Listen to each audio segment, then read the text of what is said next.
இறைவா போற்றி. ஏகம்பத்துரையந்தாய் போற்றி. பாகம் பெண் முருகானாய் போற்றி. தென் தில்லை மன்றினுள்ளாடி போற்றி. இன்று எனக்கு ஆரமுதமானாய் போற்றி. காவாய் கனகத்திரளே போற்றி.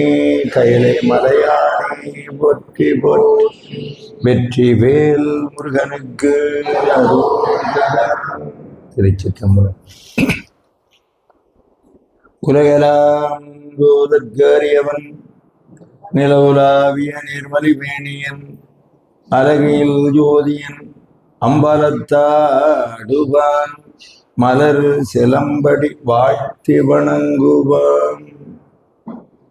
ஊனடைந்த உடம்பின் பிறவியே தானடைந்த உறுதியை சாருமால் தேனடைந்த மலர்பொழில் தில்லையுள் மானடம் செய்வரதர் புத்தாள் தொடர் எடுக்கும் அக்கதையின் தமிழ்ச்செய்யூடாய் நடக்கும் மேன்மை நமக்கருள் செய்திட தடக்கை ஐந்துடை தாழ் செவினின் முடி கடக்களிற்றினை கருத்துள் இருத்துவான். மதிவளர் செடைமுடி மன்றுடாரை முன் துதி செய்ய நாயன் மார் தூய சொன்மதினலன் நுகர்தர் புனிதர் பேரவை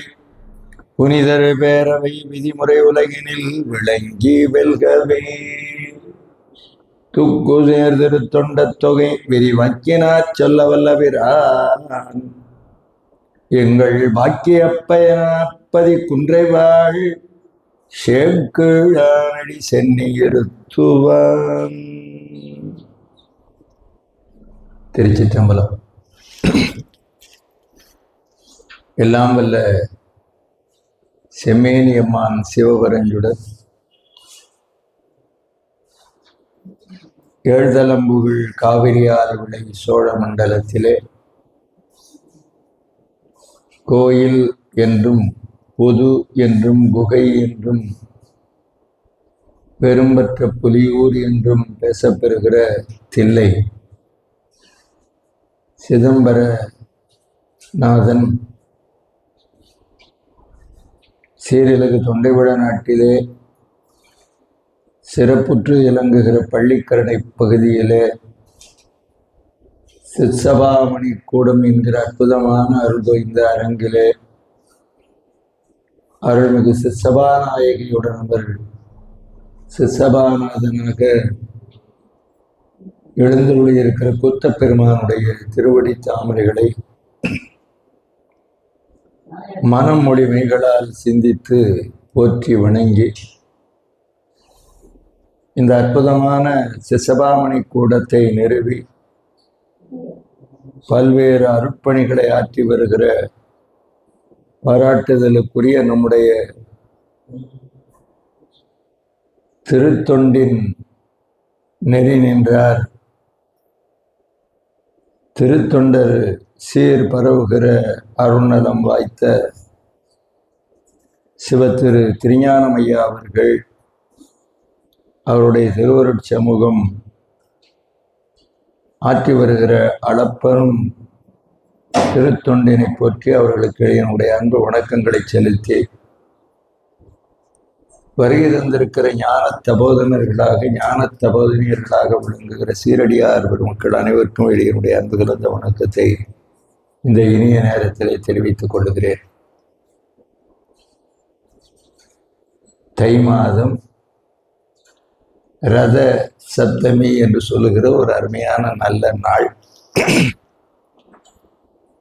அடியேனும் சோழ நாட்டிலே பல தலங்களை எல்லாம் தரிசித்து கொண்டு நேரே இங்கே இந்த இனிய நிகழ்விலே பங்கேற்க வேண்டும் என்று பேரார்வத்தோடு வந்திருக்கின்றேன்.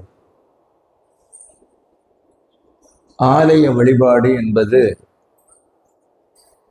மிகவும் இன்றியமையாதது என்பதனை ஆலயம் தொழுவது சாலவும் நன்று என்ற ஒரு அற்புதமான தொடராலே நம்முடைய பெரியவர்கள் விளக்கி காட்டியிருக்கிறார்கள்.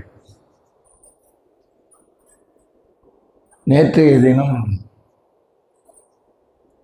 அதிகாலையிலேயே திருவிடைமருதூர் திருத்தலத்தை தரிசிக்கின்ற பேரு, அதற்கு முந்தைய நாள் இரவே அந்த திருத்தலத்திலே தங்கி அதிகாலையிலேயே சென்று வழிபாடு செய்கிற பொழுது அந்த ஆலயத்தினுடைய பெருமையை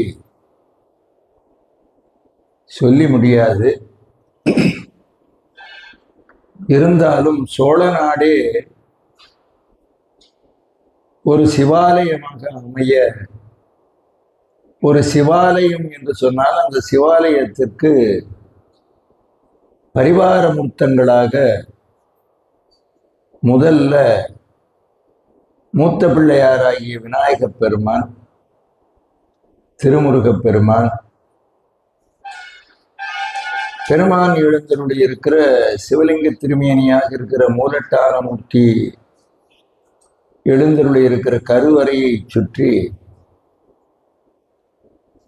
மற்றும் ஒரு பிள்ளையார் பெருமான், தென்முகக் கடவுள் என்று சொல்லுகிற தட்சிணாமூர்த்தி, அதனை அடுத்து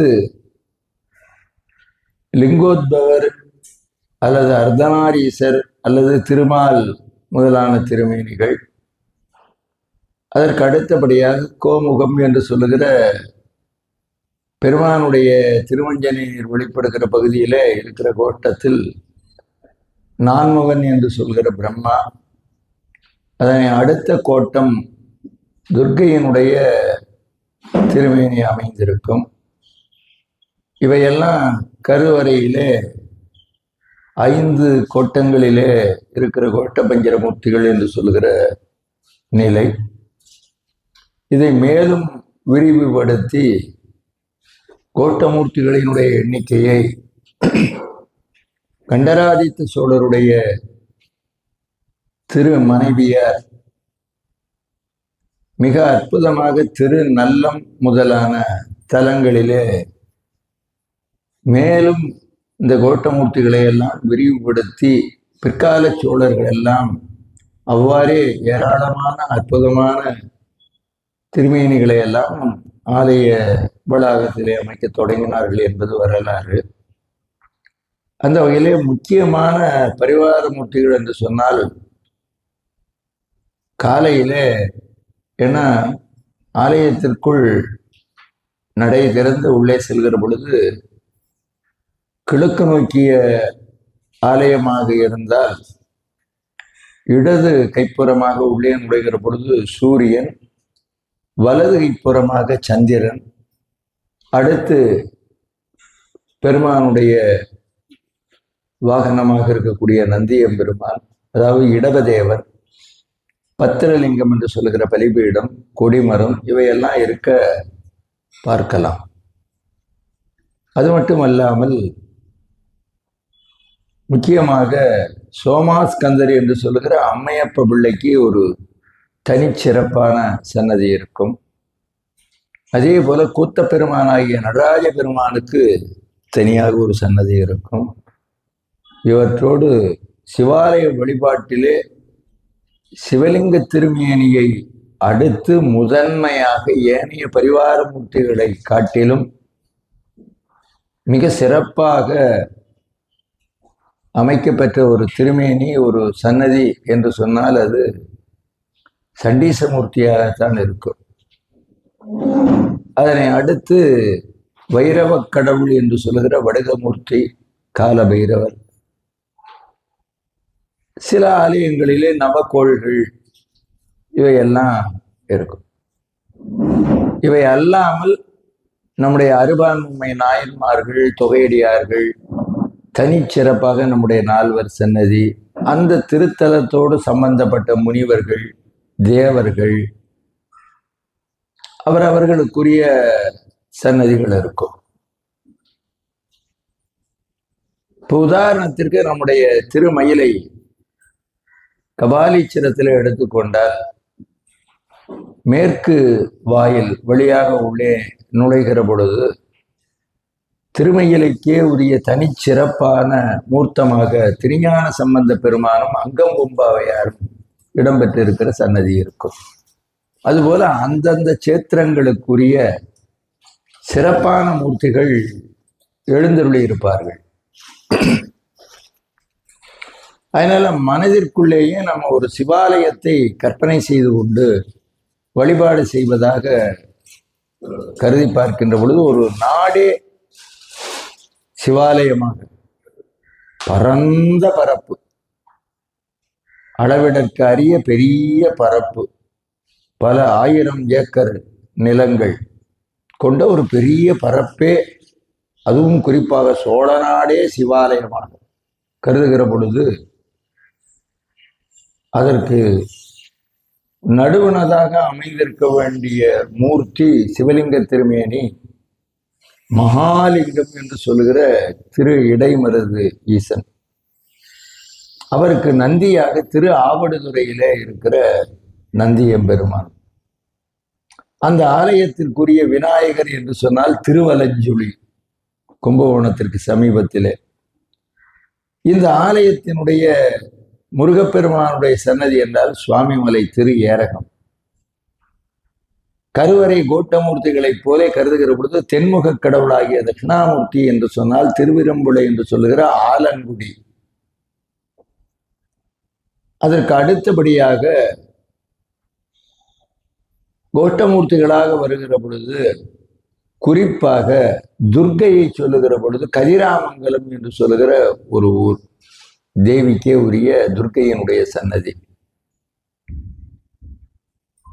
சோமாஸ்கந்த மூர்த்தியாக வழிபாடு செய்வதற்குரிய திசையிலே திரு ஆரூர் அமைந்திருக்கும். அதே போல குத்த பெருமானாகிய நடராஜ பெருமானுக்குரிய சன்னதி எங்கே என்றால் சிதம்பரமே அந்த பெரிய சோழ மண்டலத்திற்கே ஆலயமாக பார்க்கிற பொழுது நடராஜ சன்னதி கிள்ளையாகவே இருக்கும்.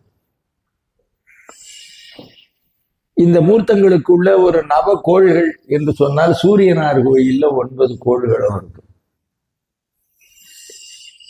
இதெல்லாம் சரிதான். சண்டீச பெருமானும் பைரவரும் எங்கே என்றால் திருச்செய்ஞலூர் என்று சொல்லுகிற திருத்தலம் சண்டீச பெருமான் அவதரித்த திருத்தலம். அவர் முக்தி அடைந்த திருத்தலம் திரு ஆப்பாடி. ஆனால் திரு ஆப்பாடி. அதே போல பைரவர், வைரவ கடவுளுக்கு என்று சொன்னால் சீர்காழி சட்டநாதர். சட்டநாதரை நேர் அங்க மேல இருந்து கீழே அப்படி அடுக்கடுக்காக இறங்கி வருகிற அந்த பாதை வழியாக பார்த்தால் கீழே பத்திரலிங்கம் இருக்கும். அதோடு நேர் எதிரில் 8 பைரவர்கள் இருக்கிற சன்னதி இருக்கும். இதெல்லாம் நீங்க போய் பார்த்துருந்தா அப்படியே மனக்கண் முன்னால வரும் இந்த காட்சியெல்லாம். ஐயாவுக்கு நினைவு வரலாம்னு நினைக்கிறேன் இந்த செய்தி. 8 பைரவர் மேல இருந்து சட்டநாத சன்னதியிலிருந்து கீழே அப்படி பார்க்கிற பொழுது அப்படியே ஊடுருவி பார்த்தால் அடுக்கடுக்காக இறங்கி கீழே இருக்கிற பிரகாரத்துல பத்திரலிங்கம். ஏன்னா சட்டநாதருக்கு அபிஷேக ஆராதனைகள் கிடையாது, புனு சட்டம் தான். அதனால கீழே இருக்கிற சுவாமிக்கு தான் வெள்ளிக்கிழமையிலே அபிஷேகம் நடக்கும், அதாவது பத்திரலிங்கத்திற்கு. அது இல்லாமல் முத்துச்சட்டைநாதர் உற்சவமூர்த்தி இருப்பார், இன்னொரு மூர்த்தமும் இருக்கும். ஆனா 8 வைரவர், அவங்க 8 பேர் சொன்னது அதற்கு நேரா வெளி பெரிய பிரகாரத்துல இருக்கும். இப்படி சோழ மண்டலமே ஒரு சிவாலயமாக பார்க்கிறோம். அதுல சண்டீச பெருமான் அந்த திசைக்கு உரிய திசையிலேயே திருச்செய்ஞலூர் அவதரித்த தலம். அதனை அடுத்து அவர் முக்தி அடைந்த திருத்தலமாகிய திரு ஆப்பாடி என்று சொல்லுகிற திருத்தலம்.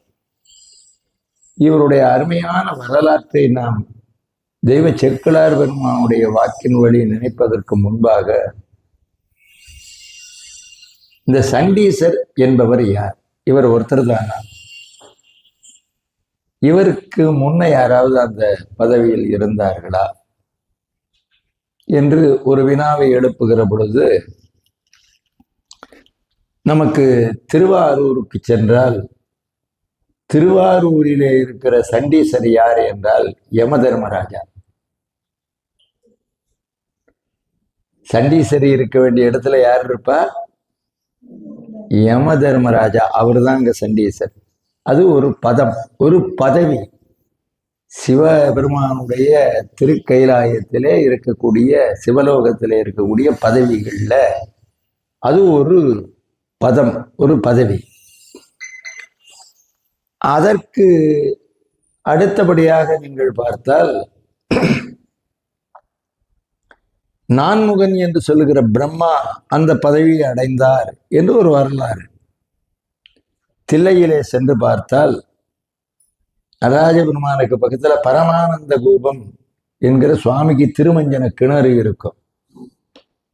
உள் வலம் வருகிற பொழுது மூடி இருக்கும், பாதுகாப்பா. மற்றவர்களெல்லாம் பயன்படுத்தாம சுவாமிக்கு மட்டும் திருமஞ்சனத்துக்கு எடுக்கிற தீர்த்த கிணறு. கூபம்னா கிணறு, அதற்கு பேரு பரமானந்த கூபம்னு பேரு. பக்கத்திலேயே சண்டீசர் சன்னதி இருக்கும். அந்த சண்டீசரை பார்த்தால் 4 முகமுடையவராக, சதுர்முகமுடையவராக பார்க்கத்தக்க அளவிலே நம்ம பார்த்தா அவரை பிரம்மா என்று நினைப்பது போலதான் உணர்வு தோன்றும். அப்புறம் நம்ம சண்டீசரும் இருப்பார், வழக்கமா உள்ள சண்டீசமூர்த்தியும் பக்கத்தில் இருப்பார், 2 பேர் இருப்பாங்க. இதே போலதான் திருமூலநாதருடைய சன்னதி. திருமூலநாதர்னா இப்ப எல்லாரும் என்ன சொல்லுவாங்க, மூலஸ்தான மூர்த்தியே தேர்ல வர்ற ஊரு சிதம்பரம் அப்படின்னு சொல்லுவாங்க பேச்சு வழக்குல. அப்படி அல்ல. மூலஸ்தான மூர்த்தினா திருமூலட்டானர், திருமூலஸ்தான மூர்த்தியாக திருமூலநாதர் சன்னதி இருக்கிறது. நடராஜா வழிபட்டு அப்படியே வெளியில அந்த பிரகாரத்துல கொடிமரம், தங்க பொன்மயமான கொடிமரம் இருக்கிற பிரகாரத்துல வலமா வர்ற போது வடக்கு பகுதி அந்த மார்க்கமா வர்ற போது பாத்தீங்கன்னா திருமூலநாதருடைய சன்னதி இருக்கும். அப்படி உள்ள கட் பண்ணி உள்ள போய் திரும்பி வந்தா அங்கேயும் பரிவார மூர்த்திகள், தட்சிணாமூர்த்தி இருப்பார், ஏனைய கோஷ்டமூர்த்திகளோட. அங்கேயும் சண்டீசர் இருப்பார். யாரு? இதே இங்க நடராஜ சன்னதியில பார்த்த மாதிரியே அங்கேயும் இருப்பார். பெரும்பாலும் இருட்டா இருக்கும், சரியான தீபம் விளக்கு போட்டு எல்லாம் அந்த எல்லா நேரங்கள்லையும் அவரை பார்க்கக்கூடிய ஒரு வாய்ப்பு இருக்குமா அப்படின்னா அது கொஞ்சம் சற்று குறைவு தான். அதனால இதெல்லாம் நீங்க இந்த மாதிரி இடங்கள்ல சொற்பொழிவுல நிகழ்வுகள்ல கேட்டு உள்வாங்கி வைத்திருந்தால் அங்க செல்லுகிற பொழுது உங்களுக்கு இந்த காட்சிகளை எல்லாம் பார்க்க வேண்டும்.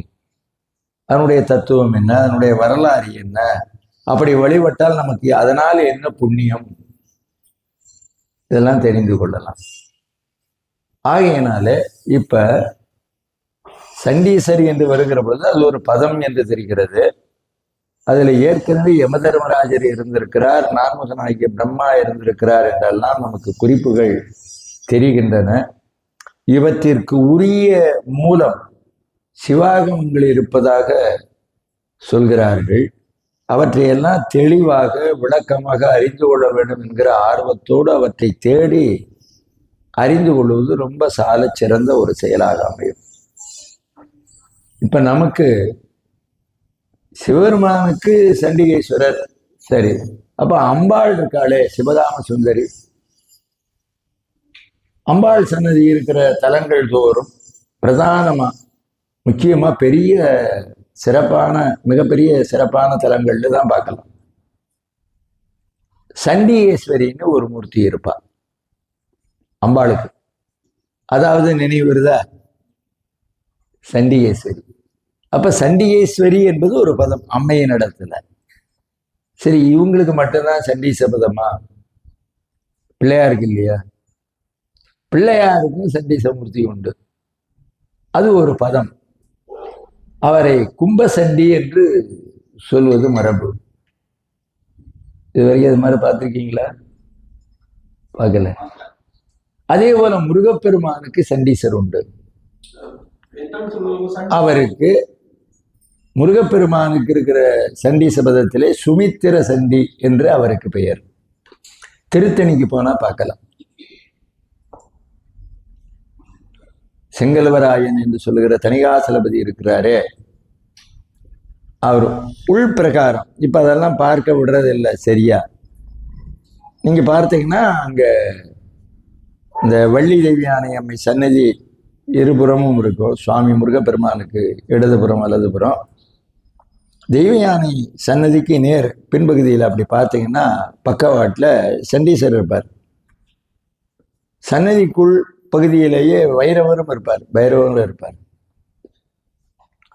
அப்ப சண்டீசமூர்த்தம் என்பது திருமுருகப் பெருமானுக்கும் விநாயகப் பெருமானுக்கும் சுவாமிக்கும் அம்பிகைக்கும் உள்ளது போல இன்றைய நாள் ரொம்ப சிறப்பான நல்ல நாள். ரத சப்தமின்னா சூரியனை நினைந்து போற்றுகிற ஒரு அற்புதமான நாள்.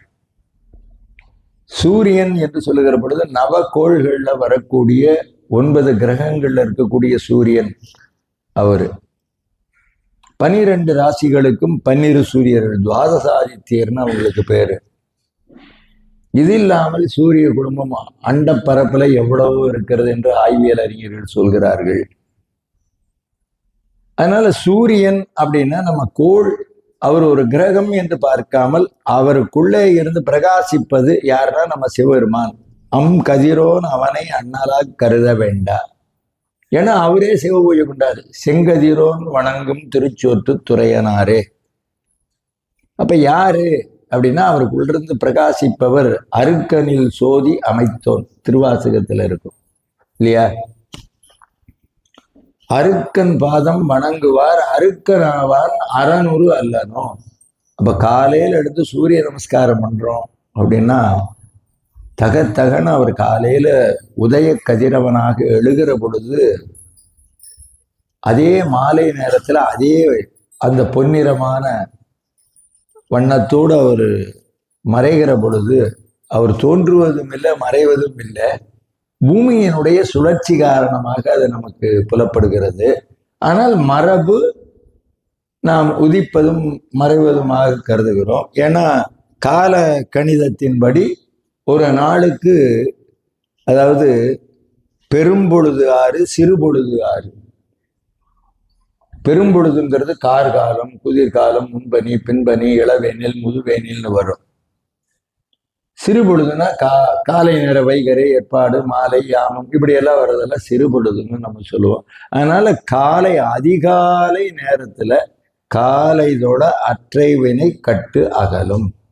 காலை எழுந்து தொழுவார் தங்கள் கவலை களைவாய் கரை கண்டா. காலையில் எழுந்து உன் நாமமே மொழிந்து காதல் உமை மைந்தன் என ஓதி காலம் உணர்ந்து ஞானவிழி கண்கள் காண அருள் என்று பெறுவேனோ அருள்நாத பெருமான். அதனால காலை நேரத்துல சூரிய வழிபாடு, அது நீர்நிலைகள்ல இருந்து வழிபாடு செய்கிறது இன்னும் சிறப்பு. முறைப்படி சந்தியாவந்தனம், அதாவது தீட்சையான பெருமக்கள் அது மாதிரி இருந்து செய்வது இன்னும் சிறப்பு. அதுபோல மாலை. இப்ப இந்த கதிரவன் சூரியன் நம்ம முதலே சொன்னோம், அருக்கனாவான் அரண் உரு அல்லனோ. சுவாமி தான் பிரகாசிக்கிறார் உள்ள இருந்து. அதனால சிவமே. அதனால சிவசூரிய மூர்த்தி. நம்ம சிவ பூஜை எடுத்துக்கிறது சமய தீட்சைக்கு அடுத்தபடியா விசேட தீட்சைனா சிவ பூஜை எடுத்துக்கிறது. முறைப்படி ஒரு குருவினிடத்துல தீட்சை வாங்கி சிவ பூஜை பண்றது. ஆத்மார்த்தமா சாதாரணமா பூஜை பண்றது வேற. முறையோடு அந்தந்த பரிவார மூர்த்தங்களோடு சிவ பூஜைக்குன்னு உள்ள பத்ததியோடு செய்கிற சிவ பூஜை. அப்ப அங்க அந்த சிவ பூஜையில பாத்தீங்கன்னா சிவசூரியன் பிரதானமா இருப்பார். அதுக்கு ஒரு யந்திரம் இருக்கும், மண்டலம் யந்திரம், சூரிய மண்டலம். அங்கிருந்து பூஜை தொடங்குவாங்க. இதெல்லாம் நான் தர்மயாதீனத்திலே பயில்கின்ற பொழுது மகாவித்வான் தண்டபாணி சீரையா அவருடைய இல்லத்திலேயே தங்கி அவர் காலையில 3:30 மணிக்கு எழுந்திருச்சு குளிச்சு பூ கொய்து 6 மணிக்கு பூஜையில் உட்கார்ந்தாருன்னா அவர் 1.5 மணி நேரம் 2 மணி நேரம் சிவ பூஜை பண்ணுவார். அதை பார்த்து பார்த்து மனதிலே பதிந்த ஒரு நினைவா சொல்கிறேன். அதனால சிவசூரியன் அப்படின்னு. இதே வைணவர்கள் சூரியனை சூரிய நாராயணன் என்று கருதுவார்கள். அதனால என்னன்னா எப்படி இருந்தாலும் சூரியனுடைய வழிபாடு நமக்கு இந்த பிரபஞ்சத்துல பார்க்கிற பொழுது கண்ணுக்கு தெரிய நமக்கு சூரியனுடைய வழிபாடு, சூரிய வழிபாடு என்பது தொன்று தொட்டு இருக்கக்கூடிய வழிபாடு. சரி, அதனால ஒரு ஆலயம் என்று சொன்னால் அந்த ஆலயத்துல உள்ள பரிவார மூர்த்தங்கள்ல ஒரு தனி சிறப்பு என்னன்னா, சூரியனுக்கு தனியாக ஒரு மூர்த்தம், சந்திரனுக்கு தனியாக ஒரு மூர்த்தம். இவை அல்லாமல் 9 கிரகங்களா நவகோள்களா ஒரு இடத்துல பிரதிஷ்டை பண்ற போது அங்கேயும் சூரியன் சந்திரன் இருப்பார். சரி, இந்த பரிவார மூர்த்திகளை எல்லாம் பார்த்தோம். ஆதி காலத்தில் இப்படி இருந்ததா அப்படின்னா, நெருப்பு தான் கடவுள், மரங்கள், நாகங்கள், இயற்கையோடு இயைந்த வாழ்வு வாழ்ந்த நம்முடைய மூதாதைகள் எல்லாம் தொன்று தொட்டு புற்ற வணங்கினார்கள். அப்படியெல்லாம் வர்றது சிவ வழிபாடு நமக்கு வரலாற்றிலே முதன்மை பெறுகிறது. அப்புறம் சிவபெருமான்னு ஒரு கந்தளி என்று சொல்லுகிற நிலையில நம்ம குன்றத்தூர்ல கூட கந்தளீஸ்வரர்னு பேரு, சுவாமியோட பேர். வானலிங்கம் போல சுயம்புவாக இருக்கிற மூர்த்திய வழிபட்டார்கள். அப்புறம் பின்னால் அதற்கு ஆவுடையார் அமைந்தது. இவரை மரத்துக்கு கீழே நீர்நிலைகள்ல வெட்ட வெளியில அப்படி இருக்கிற மாதிரி வழிபட்டிருந்த காலம். அதற்கு பிறகு ஆலயங்களாக அமைக்கிற பொழுது கருவறை, கர்ப்ப கிரகம், அர்த்த மண்டபம், மகா மண்டபம், ஸ்நபன மண்டபம், அப்படி நிறைய மண்டபங்கள், பிரகாரம், பரிவார மூர்த்தங்கள், அப்புறம் அதற்கு ஆகமம், வழிபாடு, உற்சவம் இதெல்லாம் பல்கி பெருக பிரதான மூர்த்தியாக அமைந்தது சிவலிங்கம் மட்டும்தான். இதுல சிவமூர்த்த வழிபாட்டுல நம்மெல்லாம் பார்க்குற போது ஆவுடையாரோட இருக்கிற சிவலிங்கம், ஆவுடையார்னா சுவாமிக்கு அபிஷேகம் பண்ணா அந்த தீர்த்தமெல்லாம் போற மாதிரி இருக்கிற ஆவுடையாரோடு கூடிய சிவலிங்கமா பார்க்கும். அதுல 2 அடுக்கா இருக்கும். கீழே இருக்கிறது பிரம்மபாகம், மேல விஷ்ணு பாகம், அப்புறம் சுவாமி போல இருக்கிறது ருத்ரபாகம். இதெல்லாம் சொல்றது. இதற்குள்ள தத்துவ விளக்கங்கள், நியாசங்கள்லாம் நிறைய இருக்கு. அது பெரிய செய்தி. எல்லா வகையான மூர்த்தங்களும் தத்துவங்களும் சகலமும் ஒரு சிவலிங்க வழிபாட்டுக்கு ஈடு இணையா உலகத்துல எதுவுமே இல்லை. அதனால சிவனோடு இருக்கும் தெய்வம் தேடினும் இல்லை. சரி, இப்ப அம்பிகை, அப்புறம் பிற்கால இணைப்பாக அம்பாள் சன்னதி, ஏனைய பரிவார மூர்த்திகள்லாம் அமைந்தன. இப்ப இவ்வளவும் எதற்கு சொல்ல வருகிறேன்னா, நீங்க தஞ்சாவூர் போயிருப்பீங்க, அம்மாலாம் போயிருக்காங்களான்னு தெரியல. ஐயா அவசியம் போயிருப்பாரு. தஞ்சாவூர்ல பெரிய கோயில், பெருவுடையாருக்கு கோயில்.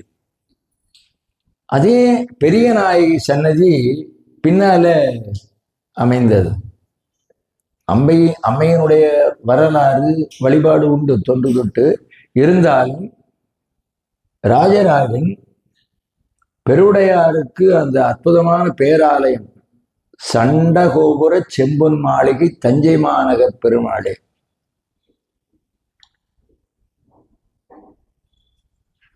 அதாவது கஞ்சன் வாசவன் மேவி வாழ் பதிக்கி உயர்ந்த தஞ்சை மாநகர் ராஜகோபுரத்து அமர்ந்த பெருமாளே, அவ்வளவு செம்மாந்து இருக்கிற நெடுங்கோயிலாக பெருங்கோயிலாக இருக்கிற தஞ்சை பெரிய கோயிலை அமைத்த ராஜராஜன் அடுத்த சன்னதி எது கட்டினார் தெரியுமா? சண்டீசருக்கு. தஞ்சாவூர் பெரிய கோயில் போய் பார்த்தீங்கன்னா, பெரிய கோயில் எந்த அளவுக்கு அற்புதமாக செம்மாந்து இருக்கிறதோ அதுபோல படி ஏறி மேல போய் சண்டீசரை பார்க்கணும். ஞாபகம் வருதுங்களா? அதே மாதிரி கங்கை கொண்ட சோழபுரத்துல. அப்ப சிவ வழிபாட்டிலே, ஆலய வழிபாட்டில சிவமூர்த்திக்கு அடுத்தபடியாக நந்தி எம்பெருமான் இயல்பா இருக்கும். அது நந்தி என்று சொல்லுவதை விட இடபதேவர், ரிஷபதேவர் என்றுதான் சொல்லணும். நம்ம பேச்சு வழக்குல நந்தி என்று சொல்லி பழகி விட்டோம். இப்ப இந்த சண்டீச பெருமான் இருக்காரு. இப்ப கோயிலுக்கு போனோம்னா சண்டீசருடைய வழிபாடு ரொம்ப முக்கியம். கோமுகம், அந்த அபிஷேக தீர்த்தம் உள்ள பகுதியில இருக்கும். இப்ப அப்படியே இந்த கோயிலை நம்ம வலம் வர்றோம், கோயில வலமா வர்றோம். எங்க கொடிமரம் இருக்கு, பக்கத்துல பிள்ளையார் இருக்குன்னா பிள்ளையார் பக்கத்துல இருந்து தொடங்கி கோயில் அப்படி சுத்தி சண்டீசர் இருக்கிற பக்கத்துல அப்படி உள்ள போய், சண்டீசரை சுத்தி வணங்கக்கூடாது தனியா. இது ரொம்ப முக்கியம். ஒரு விநாயக பெருமானை சுற்றி வணங்குவது போல, சுவாமியை சுற்றி வலஞ்சுற்றி வர்றது போல, அம்பிகையை வலம் வருவது போல, ஏனைய மூர்த்திகளை எல்லாம் வலம் வர்ற மாதிரி சண்டிகேஸ்வர மூர்த்திய தனியா வலம் வரக்கூடாது. அதனால சோழ நாட்டில் பார்த்தீங்கன்னா இப்போ திருவையாறு, திருப்பூந்துருத்தி, நம்ம சோழ நாட்டில் பல சேத்திரங்களில் பார்த்தீங்கன்னா கர்ப்பகிரக சுவருக்கும் சண்டீஸ்வரர் சன்னதிக்கு இடையில குறுக்கு சுவரே இருக்கும். ஞாபகம் வரும்னு நினைக்கிறேன் பார்த்தீங்கன்னா. அப்ப என்னன்னா, இப்படி கோயிலை இப்படி வளமா அப்படி வர்ற போது அப்படி சண்டீசர் இருக்கிற பகுதியில் இப்படி உள்ள போய் இப்படி மறுபடியும் இப்படியே திரும்பி அம்பிகையை அப்படி வளமா வந்து கொடிமரத்துல விழுந்து வணங்கினோம்னா ஓம்ங்கிற பிரணவம் வரும். கொஞ்சம் கற்பனை பண்ணி பார்த்தீங்கன்னா வரும். அப்ப இந்த சண்டீச பெருமான் இருக்கிற பகுதிக்கு போய் அவரை தரிசித்து வருவது. இங்கே சண்டீசர் எப்படி இருப்பார்னா அமர்ந்த கோலத்துல இருப்பார். அமர்ந்த கோலத்துல. ஆனா 63 வரிசையில அங்கேயும் சண்டீசர் இருப்பாரு. 63 நாயன்மார்கள் 9 தொகையடியார்கள் இருக்கிற வரிசையிலையும் சண்டீச பெருமான் இருப்பார். அங்க நின்ற நிலையில் இருப்பார். அங்க அமர்ந்த நிலையில யார் இருப்பான்னா காரைக்கால் அம்மையார் அம்மா மட்டும் அமர்ந்த கோலத்தில் இருப்பாங்க. இப்ப இதோட உற்சவ மூர்த்திகள் ஒரு கோயில்னு சொன்னா பெருந்திருவிழா, பிரம்மோற்சவம்னு சொல்றோம். அப்படி அந்த பெருந்திருவிழா நடைபெறுகிற பொழுது பஞ்சமூர்த்தி புறப்பாடுன்னு சொல்றோம். தேர் திருவிழாவாகட்டும், அந்த கொடி ஏறி கொடி இறங்கு, அதாவது துவஜாரோகணம், அப்புறம் அவரோகணம் கீழே அடுத்தபடி அந்த காலங்களில் காலையும் மாலையும் சுவாமி உலா போவார். கருவூர் தேவர் கூட ஐயானி உலா போந்த அன்று முதல் இன்று வரை கையார தொழுது அருவி கண்ணார சொரிந்தாலும் செய்யாயோ அருள் கோடை திரைலோக்கிய சுந்தரனேன்னு பாடுவார். குத்தராய் வீதி போந்தார். சுவாமி திருவிதி கிடந்தருடைய செய்திய குத்தராய் வீதி போந்தார் குறுக்கை வீரட்டானாரே என்பது நம்ம திருமுறை. அந்த வகையில சுவாமி உலா செல்லுகிற பொழுது பஞ்சமூர்த்தி என்று சொல்லுகிற பொழுது அதுல விநாயக பெருமான், சுப்பிரமணியர் வள்ளி தெய்வ ஆணை, முருகப்பெருமான், சுவாமி சோமாஸ்கந்த மூர்த்தியாக அல்லது அவருக்கு பிரதிநிதியாக சந்திரசேகரன். சில தலங்கள்ல எல்லா உற்சவங்கள்லையும் பிரதான மூர்த்தியா இருக்கிற சுவாமி வரமாட்டார். யாரு இப்ப திருவாரூர்னு எடுத்துக்கிட்டீங்கன்னா திருவாரூர் தியாகேச பெருமான் அவர் என்ன செய்வார்னா ரதத்திற்கு வருவார், தேவாசிரி மண்டபத்திற்கு போவார். அது மாதிரி சில முக்கியமான நிகழ்வுகள்ல தான் சுவாமியை பார்க்கலாம். மற்ற காலங்கள்ல எல்லா வருஷமும் சந்திரசேகரர் தான் எழுந்துள்ளார். அது ஒரு மரபு. அப்ப எப்படி இருந்தாலும் இந்த பஞ்சமூர்த்தம் 5 மூர்த்திகள் புறப்பாட்டுல பிரதானமா சோமாஸ்கந்தர் அம்மையப்ப பிள்ளை சச்சிதானந்த மூர்த்தமாக இருக்கிற சுவாமி, பக்கத்துல தனி அம்மனாக அந்த ஸ்தலத்து திருநாமம் கொண்ட தேவி அம்மா தனியா ஒரு மூர்த்தம் இருக்கும். அதுக்கு அடுத்தபடியா பார்த்தீங்கன்னா அதான் சுவாமி, அம்பாள், பிள்ளையார், முருகன், அப்புறம் சண்டீசர் இருப்பார். அவர் நின்ற கோலத்தில் இருப்பார். உற்சவமூர்த்தியாக வருகிற பொழுது சண்டீசர் நின்ற கோலத்தில் இருப்பார்.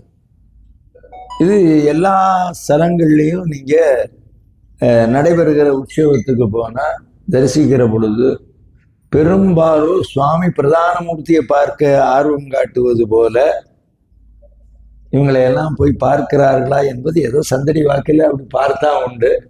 சண்டீசரை போய் பார்க்கணும் அப்படிங்கிற ஆர்வத்தோடு போய் பார்க்கணும். சுவாமி புறப்பாடுன்னா பிள்ளையார்ல தொடங்கி சண்டீசர் வரைக்கும் பார்க்கணும். எல்லா மூர்த்தங்களையும் பார்க்கணும், தரிசிக்கணும். நீங்க திருவாரூர்ல பாத்தீங்கன்னா சண்டீசருக்கு உள்ள தேரே பெரிய தேரா இருக்கும். ஆகையினாலே இப்ப இவருக்கு ஏன் முதன்மை? சண்டீசருக்கு மட்டும்தான், அவர் தான் அடியவர். பிரம்மா, விஷ்ணு, இந்திராதி தேவர்கள், எத்தனையோ ரிஷிகள், மகான்கள், ஞானிகள், எவ்வளவோ பேர் இருக்காங்க. அடியார்கள்ல எத்தனையோ அடியார்கள் இருக்காங்க. நாயன்மார்கள்ல எவ்வளவோ பேர் இருக்காங்க. அவ்வளவு பேர் இருக்க ஏன் சண்டீசரை மட்டும் முதன்மைப்படுத்தணும் அப்படின்னு ஒரு கேள்வி. அவரை சொல்லுகிற பொழுது அவரை பக்த பிரதிநிதி, இது வார்த்தை கேட்டிருக்கீங்களா? பக்த பிரதிநிதி அப்படின்னு சொல்றது ஒரு மரபு. அதனால ஒரு சிவாலய வழிபாட்டினுடைய சிறப்பு அது மட்டும் இல்லை, சிவபூஜை செய்கிற அன்பர்கள் கூட இல்லத்துல ஆத்மார்த்தமா சிவபூஜை பண்ணா அந்த சிவபூஜைக்குரிய பலனை பூர்ணமா நமக்கு வழங்குபவர் யாருன்னா சண்டீச பெருமான். அதனாலதான் தொன்று தொட்டு முற்கால பாண்டியர்கள் காலத்திலேயே, பழங்காலத்திலேயே, ஏன் பல்லவர்களுடைய காலத்துல நம்ம திருச்சிற்றம்பலத்தை கேட்டீங்கன்னா எந்தெந்த கல்வெட்டு எந்தெந்த ஊர்ல சண்டீசர் எப்படி தொன்மையான மூர்த்திகளாக, கல்வெட்டுகள் அவருடைய சிறப்பு என்னங்கிறதெல்லாம், செப்பேடுகள் என்னங்கிறதெல்லாம் திருச்சிற்றம்பலத்தை கேட்டீங்கன்னா இன்னும் விளக்கமா சொல்லுவாங்க. நான் உங்ககிட்ட சொல்லிட்டு இருக்கிறதெல்லாம் நம்முடைய திருமுறை புராண சம்பிரதாயமா சொல்லிக்கிட்டு இருக்கேன். அப்ப அவரு பக்த பிரதிநிதியாக, பக்தி முதிர்ந்த பாலகனார். என்னையாது மாணிக்கவாசக பெருமான் பாடுற போது பக்தி வலையில் படுவோன் அப்படிங்கிறார் இறைவனை. பக்தர்களுக்கு அருளும் சுவாமின்னு பல இடங்கள்ல தேவாரத்துல வரும். பக்தியால் யாமுனை பலகாலம் பற்றியே மாத்திருப்புகள் பாடி அருணகிரியார் பாடுவாரு. அப்ப இவரை சொல்லுகிற பொழுது மட்டும் என்னன்னா பக்தி முதிர்ந்த பாலகனார். அதை பத்தின்னு சொல்லணும். நல்ல தமிழ்ல சொன்னா, பெரிய புராண வார்த்தையா சொல்லணும்னா பத்தி முதிர்ந்த பாலகனார். ஏன்னா பாலகனா ரொம்ப இளம் பிள்ளை, சின்ன சிறிய வயது, அவர் ஒரு சிறிய பெருந்தகையார். அதனால இந்த சண்டீச நாயனார் வரலாற்றை சில பேர் எப்படின்னா, கோயிலுக்கு போனா அவரு வேற மாதிரி செவிப்புலன் அப்படின்னா தெரியுதா, அந்த வார்த்தையெல்லாம் நம்ம வாயால சொல்லக்கூடாது. கை தட்டினா தான் அவருக்கு காது கேட்குமா. அப்புறம் கட்டி இருக்கிற புடவை வேஷ்டியிலிருந்து ஒரு நூலை பிச்சு அவர் மேல போடுறது, அப்புறம் இப்படி சொடுகிறது, இதெல்லாம் ரொம்ப அபத்தமான செயல், தவறான செயல். அவரிடத்துல சிவத்தியானபராயணராக இருக்கிற மூர்த்தி இடத்திலே வந்திருக்கிறேன் என்று போய் அவரை வணங்கி சாதாரணமாக இயல்பா கைகளை தேய்த்து கொண்டு வருவது. அப்ப என்னன்னா அதுக்கு ஒரு கதை சொல்லுவார்கள், சிவ சொத்து குலநாசம், சிவபெருமானுடைய பொருளை எதையும் நான் களவாடவில்லை. எல்லாருமா களவாடுறாங்க, இல்லை அதுக்குன்னு களவாடினவன் அந்தரத்துல துரிஞ்சில்ங்கிற வவ்வால் போல இருக்குமே, தலைகேடா இருக்கும். தலைகீழ அது வாயால் உண்டு, வாயாலே எந்த வழியாக புதித்ததோ அந்த வழியாவே கழிக்கக்கூடிய ஒரு ஜீவன் அது. அத்த பிறப்பெடுத்து அல்லல் உருவார்கள்ங்கிறது இருக்கு. அதனால என்னன்னா இருக்கிறதுல சிவ அபராதத்துல சிவாலய சொத்துக்களை களவாடுவது.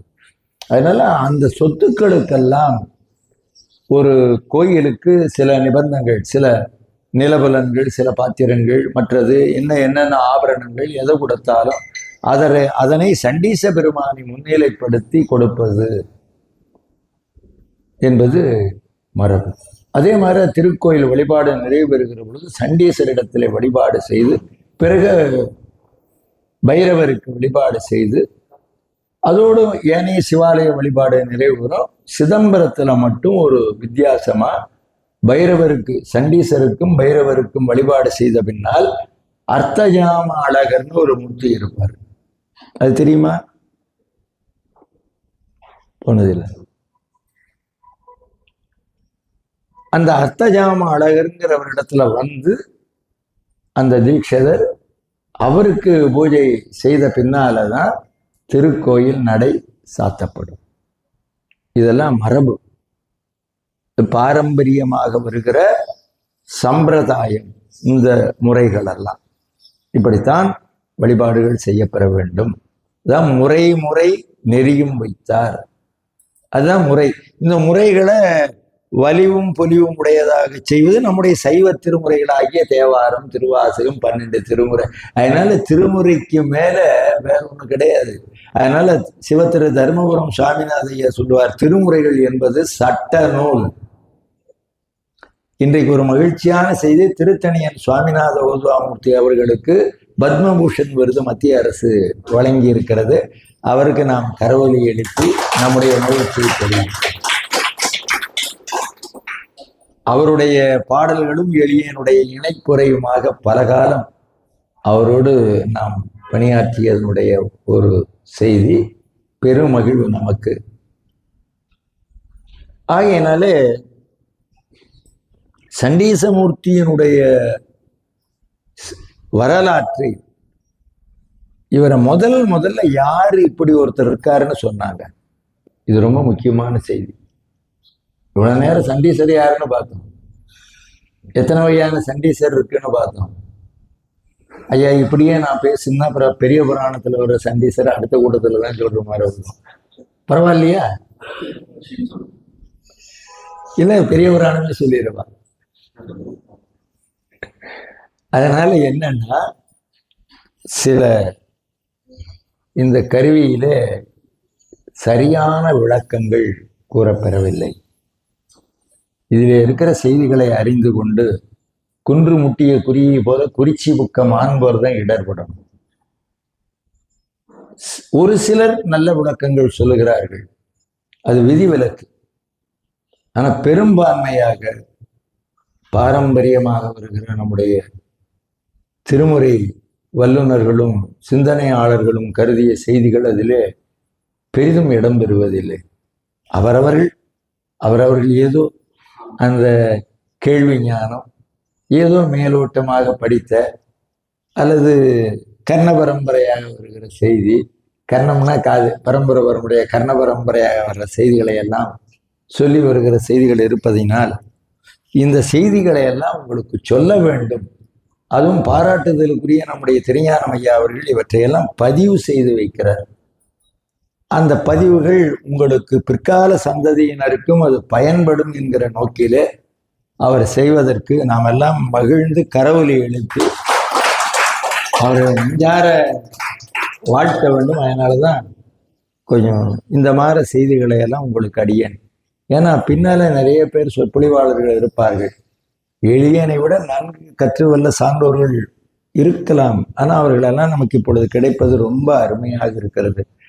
ரொம்ப எளிமையாக ஊர்க்கதை சொல்லுவது போல சொல்லுகிறவர்கள் சிலர் சொல்வதனால் இந்த செய்திகளை எல்லாம் உங்களுக்கு கொஞ்சம் சிரத்தையோடு சொல்ல வேண்டும் என்கிற ஆர்வத்தோடு தான் நான் இந்த செய்திகளை எல்லாம் உங்களுக்கு சொல்ல விளைகிறேன். ஆகையினாலே இப்ப நம்முடைய வினா என்ன அப்படின்னா,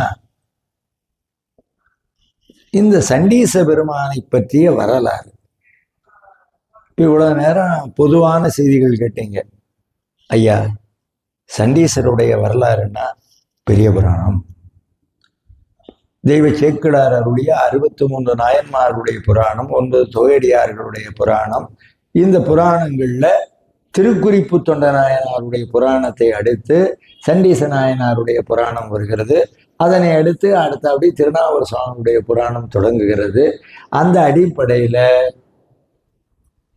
நமக்கு சண்டீச நாயனாருடைய புராணத்தை, திருக்குறிப்பு தொண்ட நாயனாருடைய புராணத்தை நிறைவு செய்கிற பொழுது அழகா பார் குலவ தந்தை தாழ் அற எறிந்தார் பரிசு உரைக்கேன். இதுதான் சேக்கிழார் சுவாமி நமக்கு சண்டீசரை அறிமுகம் செய்கிற இடம்.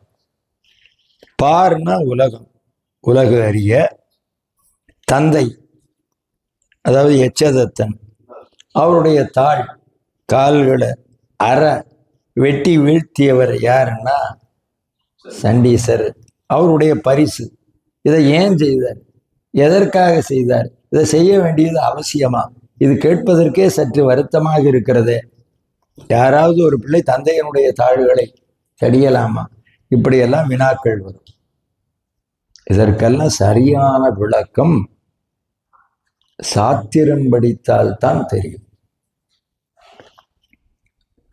சாத்திரங்கள்ல ரொம்ப அற்புதமான 14 சாத்திரங்கள், ஏராளமான சாத்திரங்கள் இருக்கு. அதுல பெரியவர்கள் ஒரு வரையறை செய்து 14 சாத்திரங்களை முந்தி களிர் உயர்போதம் சித்தியார் பிந்தி இருபா இருபகுது அப்படின்னு ஒரு வெண்பா மூலம் அந்த 14 சாத்திரங்களையும் நமக்கு அருள் செய்திருக்கிறார்கள். அதுல ரொம்ப அற்புதமா சண்டீச நாயனாரை பற்றிய விளக்கம் நமக்கு மெய்கண்ட சாத்திரத்திலே வருகிறது. அந்த பாடல் பாதகம் என்றும், அப்பா கால வெட்டுறது நல்ல செயலா? பாதகம் என்றும் பழி என்றும் பாராதே. அதனால பிள்ளைக்கு என்ன ஏற்படும்? பழி ஏற்படும். ஆனா அப்படி நீ நினைக்காத அப்படிங்கிறார். பாராதே. தாதையை தந்தை வேதியனை யார்? எச்சதத்தன். தாளிரண்டும் சேதிப்ப. இந்த 2 கால்களையும் சேதித்தல்னா வெட்டுவது. அது கண்டு ஈசர் தான் இதை பார்த்த சிவபெருமான் என்ன பண்ணாரு? தன்னை அவருக்கு தந்தாராம். யாருக்கு? சண்டீச பிள்ளைக்கு தன்னையே தந்தார். தாம் ஆம் பரிசு அளித்தார். திருவாசகத்துல ஒரு தொடர் ஞாபகம் வரும். தந்தது உந்தன்னை, கொண்டது எந்தன்னை, சங்கரா ஆர்கோலோ. அப்ப ஈசர் தாம் ஆம் பரிசு அளித்தார். கண்டாயே, சண்டீசர் தன் செயலால் தான். சண்டீசர் தன் செயலால் தான். இந்த பாட்டை மட்டும் படிச்சிட்டோம்னா புரியுமான்னா புரியாது. வரலாறு சொல்லியிருக்கிறாரு. அதனால தாம் ஆம் பரிசு ரொம்ப அருமையான தொடர். அது மிகப்பெரிய தொடர். அது பொருள் புரிந்த தொடர். இப்ப நம்ம இதற்கு விளக்கம் தெரிஞ்சுக்கணும்னா முதல்ல என்ன செய்யணும்னா, வினை. இப்ப நான் பேசிட்டு இருக்கிறது ஒரு வினை, நீங்க கேட்டுக்கிட்டு இருக்கிறது ஒரு வினை. நம்ம எந்த செயல்களை செய்தாலும் அந்த செயல்களெல்லாம் வினை. அந்த வினையில நல்வினையும் இருக்கும், தீவினையும் இருக்கும். புரியுதா? செய்யறதுல நன்மையும் இருக்கும், ஒரு செயலை செய்யற போது தீமையும் இருக்கும். அப்ப நல்லதை செய்யற போது நல்வினைங்கிறோம், தீயது செய்தால் அது தீவினைங்கிறோம். நல்வினை செய்தால் அது நல்ல சொர்க்கம் முதலான நல்ல பேற்றினை வழங்கும். தீவினை செய்தால் நரகம் கிடைக்கும். இந்த நரகம் சொர்க்கம் இந்த ரெண்டுமும் மாறி மாறி வந்துகிட்டே இருக்கும். எவ்வளவு நன்மை செஞ்சோமோ அதுக்கு அளவான அளவு, நம்ம கையில பணம் எவ்வளவு இருக்குதோ அதுக்கு தகுந்த மாதிரி பொருள் வாங்குற மாதிரி. காலி ஆயிடுச்சுன்னா கை வச்சுட்டு தான் வரணும். அது மாதிரி நம்முடைய புண்ணியம், பசு புண்ணியம் எவ்வளவு இருக்குதோ அதுக்கு அளவா சொர்க்கத்துல. நம்ம என்ன பாவம் செஞ்சோமோ, ஜெயிலில் இருக்கான், அந்த காலம் வரைக்கும் தண்டனை அனுபவிக்கிறான், அது முடிஞ்ச உடனே வீட்டுக்கு போ அப்படின்னு சொல்றது இருக்கு. சிலது மீளாதது இருக்கு, அதெல்லாம் விதிவிலக்கு, நம்ம அங்க போக வேண்டாம். அப்ப என்னன்னா, நல்வினை தீவினை, இது இருள் சேர் இருவினையும் சேரா. யாரு? பொருள் சேர் புகழ் புரிந்தார் மாட்டு. திருக்குறள். கொஞ்சம் ஆழமா இந்த செய்திகள் உங்களுக்கு கொஞ்சம் ஜோவியலா, அதாவது கேட்கறதுக்கு கொஞ்சம் கடினமா தெரியலாம், ஆனா இதுதான் உண்மை.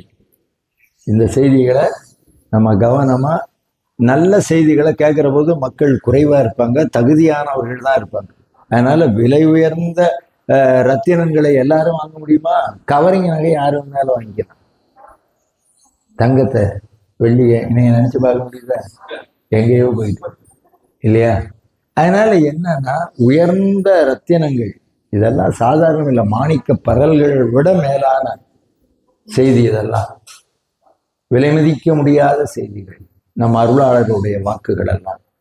அப்படி பார்க்கின்ற பொழுது இப்ப அடுத்த அப்படியே ஒரு பாட்டு இருக்கு. எனக்கு தர்மயாதீனத்திலே மாநாடு நடைபெற்றது, அனைத்துலக சைவ சித்தாந்த மாநாடு நடைபெற்ற பொழுது சிவதன்மம் அப்படிங்கிற தலைப்பு மகாசன்னிதானம் அவர்கள் வழங்கியிருந்தார்கள். அந்த அரங்குல அடியன் அந்த தலைப்புல உரையாற்ற வேண்டி இருந்தது. இந்த சிவதன்மம் அப்படிங்கிற சொல் அப்படின்னா என்னன்னா, தன்மம் அப்படின்னா தர்மம்னு அர்த்தம். தர்மத்தை தன்மம், சிவதன்மம், சிவதர்மம். இந்த சிவதர்மம்னு ஒரு குடும்பத்துக்கே பேரு. மயிலாப்பூர்ல குளமணிப்பாக்கம் செல்வநடராஜ முதலியார்னு ஒரு பெரியவர், நம்ம தர்மபுரத்து ஐயா அவரெல்லாம் நெருங்கிய நண்பர்கள். அடியன் அவரை நன்கு அறிவேன், என் மேல ரொம்ப அன்பு கொண்ட பெரியவர். இப்ப இல்லை அவங்க எல்லாம். அவர் காலத்துலதான் கபாலீஸ்வரத்துல 12 திருமுறை விழா என்று தொடங்க பெற்றது. திருமுறைகளை கபாலீஸ்வரத்துல பிரபலப்படுத்தி திருமுறைக்கு ரொம்ப முதன்மை கொடுத்து அறங்காவலர் குழு தலைவராக இருந்த ஒரு பெரியவர் அவர். அவங்க சிவதர்மம் அப்படின்னு அவங்க குடும்பத்துல மற்றதெல்லாம் எது செய்தாலும் அந்த வார்த்தையை பயன்படுத்துவோம். இப்ப அந்த சிவதர்மத்தை இப்ப நம்ம கண் முன்னால செய்து கொண்டிருப்பவர் முகமனுக்காக செல்லவில்லை, நம்ம திருஞானம் ஐயா. அதாவது சில நிகழ்வுகளை உலகியல் சார்ந்து நடத்தணும், உலகியலுக்காக.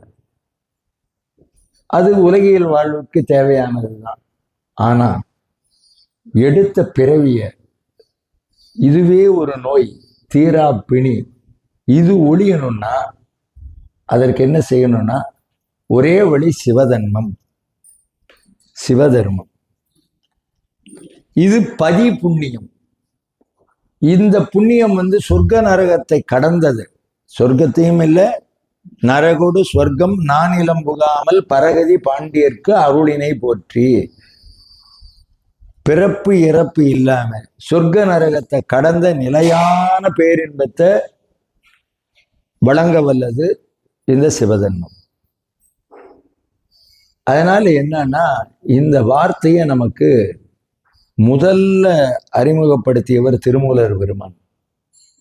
கிட்டத்தட்ட 26 ஆண்டுகள் அடியன் திருமந்திரத்துல திருவான்மியூர் மருந்தீச பெருமானுடைய ஆலயத்துல உரையாற்றுவதால் ஒரு சொல் என்றால் அது எங்க இருக்கு, அதை எப்படி எடுக்கலாம் அப்படிங்கிற ஒரு நுட்பத்தை அந்த பயிற்சி வழங்கியது. அதனால இந்த சொல்லாட்சி சிவதன்மம்ங்கிற சொல்லாட்சியை திருமூலர் பயன்படுத்துகிறார்.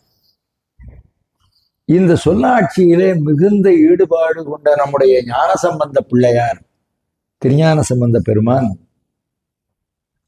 புள்ளிருக்கு வேளூர் வைத்தீஸ்வரம் கோயில் தேவாரத்துல சீகாமரம் என்று சொல்லுகிற பண், அதுல கள்ளார்ந்த பூங்கொன்றை மதமத்தம் கதிர்மதியம்னு தொடங்குற பதிகத்துல திறங்கொண்ட அடியார் மேல், அடியார்கள் எப்படி இருக்கணும், வெறும் நம்ம விபூதி ருத்ராட்ச தாரணத்தோட பல பணிகள்லாம் செய்கிற மாதிரி இருக்காங்க. சிவவேடம் ரொம்ப முக்கியம். இது திருநீரு கண்டிகை சிவவேட பொலிவு ரொம்ப முக்கியம். சிவவேட பொலிவு துதித்து வாழ வேண்டும்ங்கிறார் மாதவ சிவஞான யோகிகள். அப்பர் சுவாமியை சொல்ற போது அந்த வேடத்தினுடைய பொலிவை சொல்லுவார். சில பேர் சிவவேட பொலிவோட இருக்காங்க, சில பேர் இருக்காங்க. நேற்று கூட அவர்களை எல்லாம் சந்தித்தேன். அதனுடைய விளக்கங்களை நம்ம இங்க பரிமாற வேண்டாம். வெறும் வேடத்தால் மட்டும், சிவவேடத்தால் இருந்து அந்த வேடத்தால் எந்த பயனை பெற வேண்டுமோ அந்த பயனை பெறாமல் வேடத்தோடு மட்டுமே இருந்து சில பேர் செய்து கொண்டிருக்கிறார்கள். அதை அவவேடம் என்று திருமூலர் தனிய தலைப்புல அதுக்குன்னு திருமந்திர பாடல்களை சொல்றார். வேடத்தை சர்க்குருல அசர்குரு, சீடன்ல அசர், அதாவது தகுதி அல்லாத சீடன். இதெல்லாம் விளக்கம் அங்க இருக்கு, நம்ம இப்ப அங்க போக வேண்டாம். அதனால நம்முடைய ஞான சம்பந்த பெருமான் திறங்கொண்ட அடியார் அப்படிங்கிறார். அப்ப ஒரு அடியாருக்கு என்னென்ன தகுதிகள் வேண்டும்ங்கிறத அதுக்குள்ள அடங்கிறது. அவர்கள் மேல தீவினை வாராது. திறங்கொண்ட அடியார் மேல் தீவினை நோய். பாடுற ஊர் வைத்தீஸ்வரன் கோயில், சுவாமி வைத்தியநாதர். செடியாய உடல் தீர்ப்பான், தீவினைக்கு ஓர் மருந்து ஆவான். பேராயிரம் பரவி வானோரெத்தும் பெம்மானை, பிரிவிழா அடியார்க்கு என்றும் வாராத செல்வம் வருவிப்பானை, மந்திரமும் தந்திரமும் மருந்தும் ஆகி தீரா நோய் தீர்த்து அருள வல்லான். இவ்வளவு தூரம் மேற்கோள் சொல்லி எல்லாம் பேசினாலும் எங்க பேத்தி என்னம்பா, நீ சரியாவே பேசலதா தாம்பா போகணும் அப்படின்பா. அதனால என்னன்னா அது மகிழ்ச்சி. அது காரணம் என்னன்னா, இன்னும் படி, இன்னும் சரியா பேசு அப்படின்னு அவ வாயிலாம் நமக்கு வைத்தியநாத சுவாமி சொல்றாரு, அவளா சொல்றா, வைத்தியநாத சுவாமி சொல்றாருன்னு எடுத்துக்கிறது தான். என்ன பண்றது? அதனால என்னன்னா, இங்க திறங்கொண்ட அடியார் மேல் தீவினை நோய் வாராமே அறம் கொண்டு சிவதன்மம் உரைத்தபிரான் அமருமிடம். என்னமா வச்சிருக்க ஒரு வரியை நினைச்சு பாருங்க. ஞான சம்பந்த பெருமான் என்ன அழகா இந்த கருத்தை சொல்ற. அப்ப இந்த தீவினை நோய் வாராமே அறங்கொண்டு சிவதன்மம் உரைத்தபிரான் அமருமிடம். அதுக்கு மேல வர்ற வரிகள் எல்லாம் ராவணனை பற்றி வரும். புறங்கண்ட சடா என்பான் புள்ளிருக்கு வேலூரேன். ஆகையினாலே இந்த சிவதன்மம்ங்கிறத வார்த்தையால் மட்டுமே நம்ம அறிந்து கொள்ளாமல், இந்த சிவதன்மம்னா என்னங்கிற விளக்கம் வேணும்னா சாத்திரத்துக்கு போகணும். அதனால தோத்திரமும் சாத்திரமும் ஆனார்தாமே அப்பர் சுவாமியோட திருத்தாண்டகம். அந்த சாத்திரம் என்ன சொல்லுதுன்னு பாருங்க. இப்ப இந்த சிவதன்மம்ங்கிறது என்ன, இது தெரிஞ்சாதான் சண்டீசர் யாருன்னு தெரியும். சும்மா கைதட்டிட்டு கோயில போய் சாமி பார்க்கறது அல்ல. இந்த சிவதன்மத்தை சொல்றார். இங்க வாங்க. நல்ல சிவதன்மத்தால், நல்ல சிவ யோகத்தால், நல்ல சிவ ஞானத்தால் நான் அழிய வல்லதனால் ஆரேனும் அன்பு செய்யின் அங்கே தலைப்படுங்கான் ஆரேனும் காணா அரண். இந்த சிவபெருமான் இருக்கானே, எல்லாருக்கும் வெளிப்பட்டுருவானா? வெளிப்பட மாட்டான். அப்ப யாருக்கும் வெளிப்படாதவன் ஒருத்தன் நமக்கு எதுக்கு தேவை? என்ன தகுதி இருந்தா அப்படின்னா வெளிப்படுவான். அது என்ன தகுதி? அந்த தகுதியைத்தான் சொல்றாரு. அது என்ன தகுதிங்கிறத ஆரேனும் அன்பு செய்யினார். எப்படி? யாராவா வேணாலும் இருக்கட்டும், அங்க குலம் கோத்திரம் நாடு மொழி இன வேறுபாடெல்லாம் கிடையாது. நீ பிறந்துட்ட, இறைவன் ஒருத்தன் இருக்கான், சிவன் என யானும் தேடினன் காண்க, இல்லையா? அப்ப அவனை அடையணும்னா என்ன செய்யணும்? அவனை பெறணும்னா அன்பு செய்யின் அங்கே தலைப்படுங்கான். எப்படி? அங்க அவன் வெளிப்படுவான். ரொம்ப அருமையான இடம் இந்த சாத்திரத்துல. இந்த இடம் அன்பு செய்யின்னு சொல்லிட்டாரு. அப்ப நம்ம செய்யறதெல்லாம் அன்பா அப்படின்னு மணிவாசக பெருமான் யானே பொய், என் நெஞ்சும் பொய், என் அன்பும் பொய்யினார். மாணிக்க வாசகர் சரி, யார் தான் அப்படி ஒரு அன்பு செய்தவர்? நீங்களே சொல்லுங்க. கண்ணப்பன் ஒப்பதுவோர் அன்பு இன்மை கண்டபின் என்னப்பன் என்னுப்பில் என்னையும் ஆட்கொண்டருளி வண்ண பணித்தன்னை வாவென்ற வான்கருணை சுண்ண பொன்னித்திற்கே சென்றுவதாய் ஒத்துண்டு. அப்ப அன்புன்னா அந்த அன்பை பத்தி யாருக்கு தெரியும்னா ரெண்டு பேருக்கு தான் தெரியும்னார் இவர் சாத்திரத்துல. ஒண்ணு, கண்ணப்பர் தாமறிவார், காலத்தி யார் அறிவார். இந்த அன்புனா என்னன்னு தெரியுமா? அந்த அன்பை பத்தி தெரிஞ்சவங்க ரெண்டு பேரு. ஒண்ணு காலத்தியார், இன்னொருத்தர் கண்ணப்பர். யாமறியும் அன்பு அன்பு அது என்னாலும் இந்த அன்பை பத்தி விளக்கி சொல்லிவிட முடியாதுன்னு சாத்திரம் பாடிய அருளாளர் பேசுறார். அப்ப இந்த அன்பை எப்படி செலுத்தலாம்? ஐயா, ஒரு கண்ணப்பரா நம்ம ஆக முடியல, கண்ணை தோண்டி வைப்போமா? வாழால் மகவறிந்து உட்ட வல்லேன் அல்லேன், சிறுத்தொண்டர் மாதிரி. மாது சொன்ன சூழால் இளமை துறக்க வல்லேன் அல்லேன், தொண்டு செய்து நாளாரில் கண்ணிடந்து அப்ப வல்லேன் அல்லேன், நான் இனி சென்று ஆளாவது எப்படியோ காலத்தி அப்பனுக்கே. பட்னசாமி இல்லையா? அதனால என்னன்னா, அப்ப அதுக்காக அன்பு செய்யாம அவங்களே செஞ்சுட்டாங்க, நம்ம எதுக்கு, நம்ம வேலையை நம்ம பார்த்துட்டு போயிடலாம் அப்படின்னு இருந்தோம்னா நம்ம என்ன செய்வோம்? மறுபடியும் செத்து பிறந்து செத்து இதே வேலை. ஒரு மரம், அந்த மரத்தில் இருக்கிற இலை கீழே விழுந்துன்னா வேர்ல எருவாகி மறுபடியும் அந்த எருவை மேல துளிரா மேல வரும். வருமா வராதா? பாடத்துல வருதா?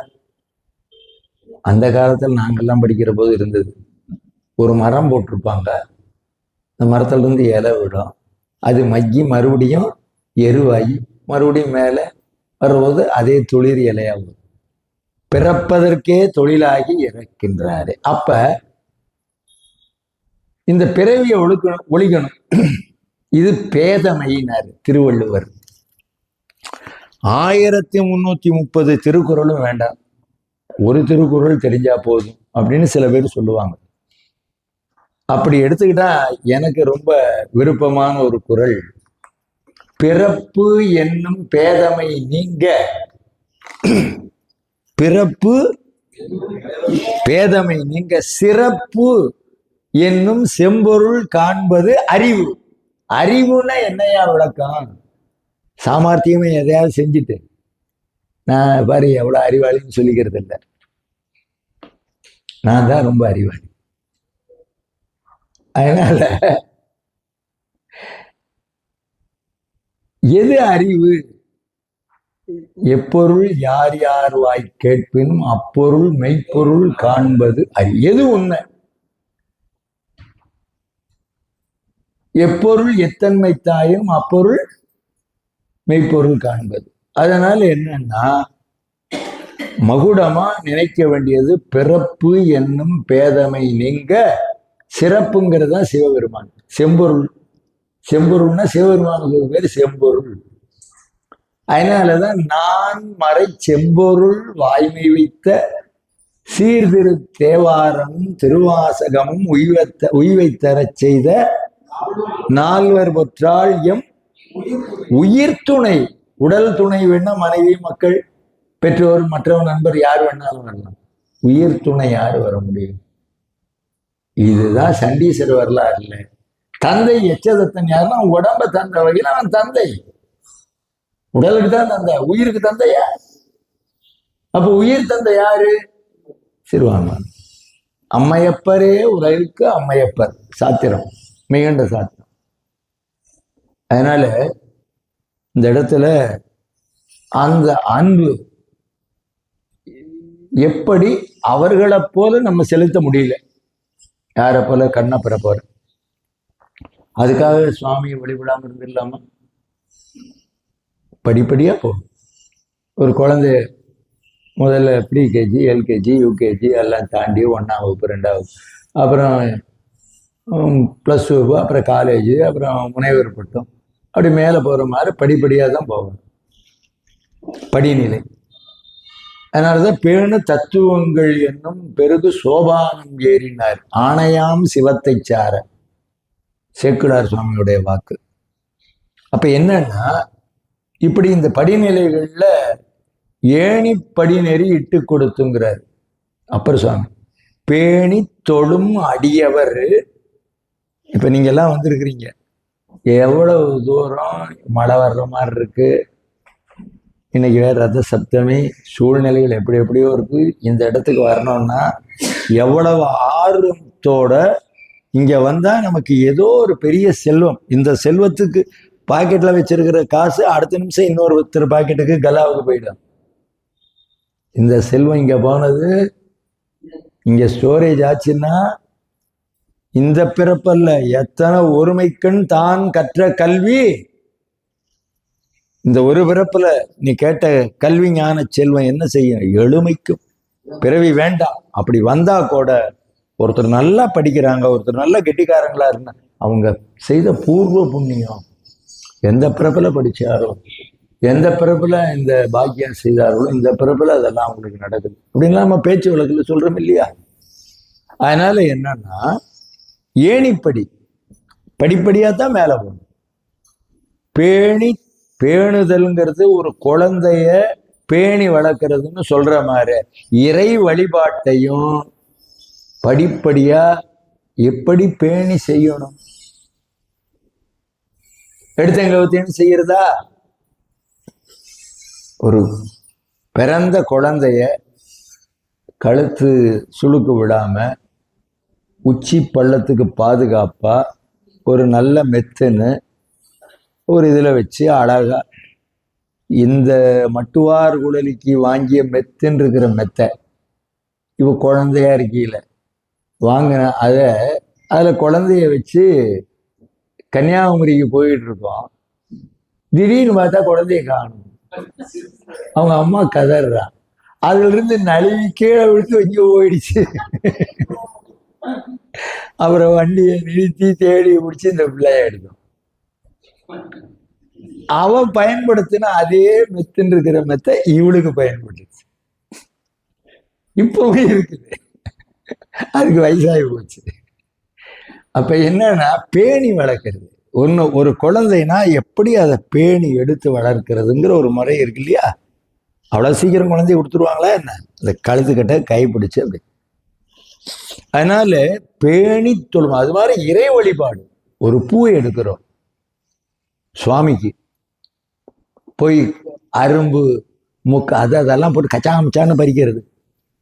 அது நாளைக்கு அந்த அரும்பு பூக்குமே, விட்டு வச்சதானே பூக்கும், அப்படியே பறிக்கிறது. அதனாலதான் புஷ்ப விதினே ஒரு நூல் வச்சாங்க, ஒரு சட்டம் வச்சாங்க.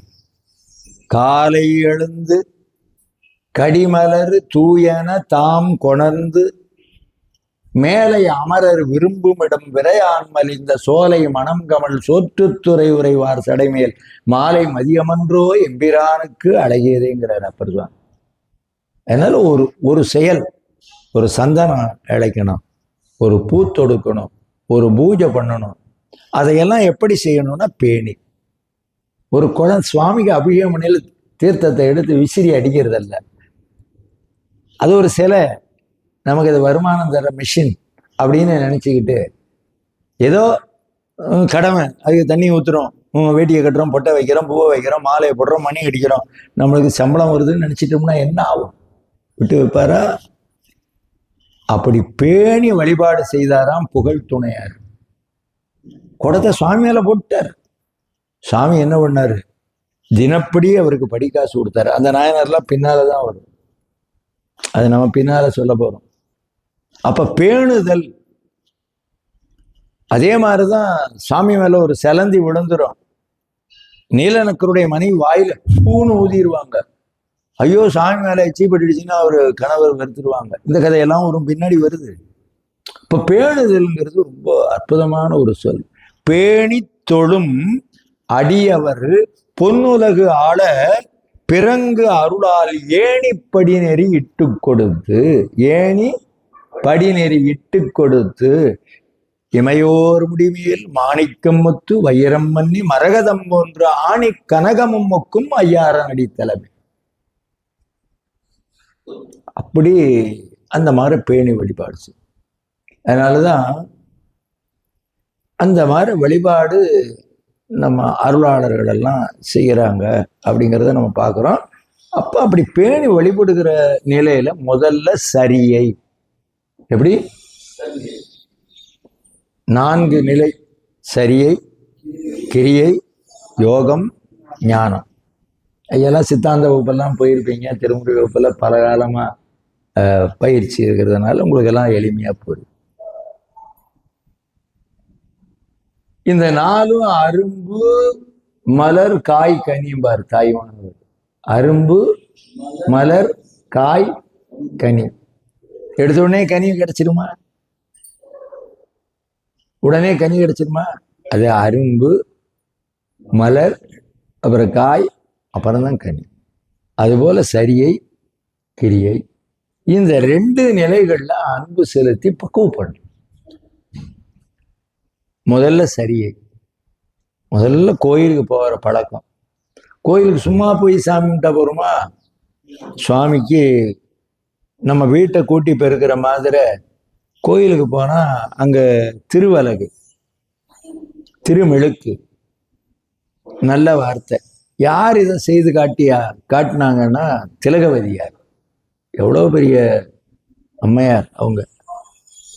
அதனால அப்புறம் நந்தவனத்துல மலர்கள் கொய்வது, தொடுப்பது, திருக்கோயில்களுக்கு திருவிளக்கு ஏற்றுவது, அவரை தோத்திரம் சொல்லி பாடுவது, இப்படி எல்லாம் வந்தா அது சரியை. இதுக்கு ஒரு அருமையான திருத்தாண்டகம் நிலை பெறுமாறு எண்ணுதியேல் நெஞ்சே நீவா நித்தலும் எம்பிரானுடைய கோயில் புக்கு புலர்வதன் முன் அலகிட்டு மெழுக்குமிட்டு பூமாலை புனைந்தியேத்தி புகழ்ந்து பாடி தலையார கும்பிட்டு கூத்துமாடி சங்கராசைய போற்றி போற்றி என்றும் அலைபுனல் சேர் செஞ்சடையும் ஆதி என்றும் ஆரூரா என்றே அலரான் இல்லை. அதனால என்னன்னா, முன்ன இவ சின்ன பிள்ளையார்கள் இங்க வந்து பாடுற போது ஒரு பாட்டு சொல்லுவா, காண்டலே கருத்தாய் நினைத்திருந்தேன் மனம் புகுந்தாய் அப்படின்னு. சுவாமியை காணணும், அவருக்கு தொண்டு செய்யணும், அதுவே கருத்தாக நான் இருக்கிறேன். எப்படி? அதுவே அதுல கருத்தாக இருக்கிறேன், குறியாக இருக்கிறேன், அதுல குறிக்கோளோடு இருக்கிறேன். இந்த நிலையில இருந்து அடுத்த அப்படி இது சிவதன்மத்துல சரியையும் கிரியையும், இதுல அடியார்கள் இருக்காங்க, நம்ம நாயன்மார்கள் வர்றாங்க. இதுக்கு அடுத்த அப்படி யோகம், பெருமழலை குறும்பர் போல, ஞானம் மணிவாசக பெருமானை போல. ஆனால் அருவான்மொழி நாயன்மார்கள் இல்லைன்னாலும் மணிவாசக பெருமான் ஞானத்துல சொல்றோம் நம்ம, இல்லையா? அப்ப இதுல வந்து இந்த சிவதன்மத்தை 2 நிலையில பிரிக்கிறாங்க. தொண்டு, அதுல செய்கிற தொண்டை 2ஆ பிரிக்கிறாங்க. என்னையா தொண்டுன்னு சொன்னா, தொண்டலால் துணையும் இல்லை. அடியார்கள் எல்லாம் தொண்டர்கள்னு சொல்றோம். சேக்கிடாருக்கு உள்ள விருதே தொண்டர் சீர் பரவுவார், தொண்டர்க்கு தொண்டராம் புண்ணியமே. சுந்தரமுசாமி அவதரித்ததே திருத்தொண்ட தொகைபாட.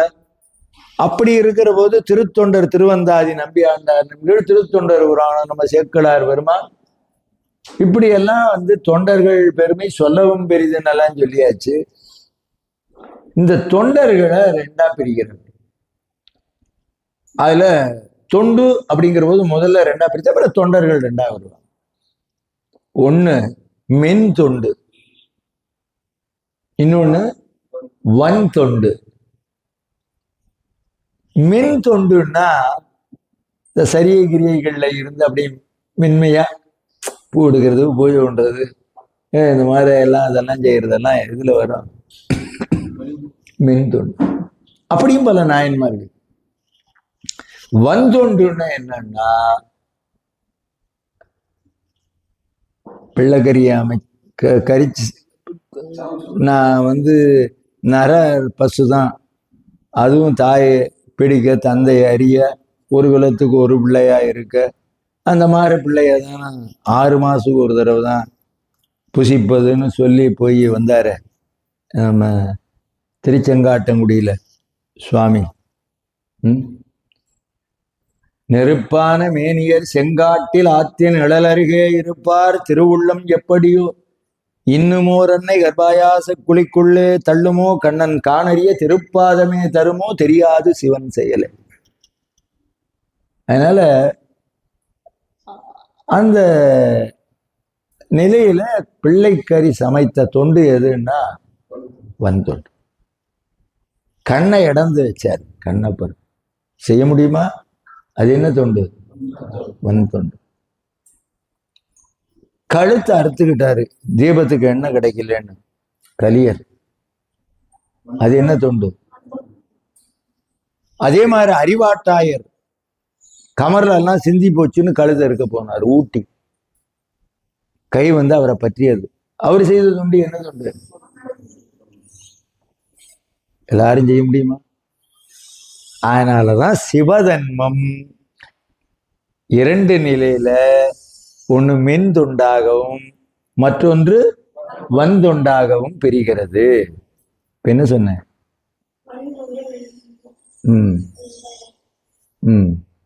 வந்தொண்டு செய்தவங்க யாரு?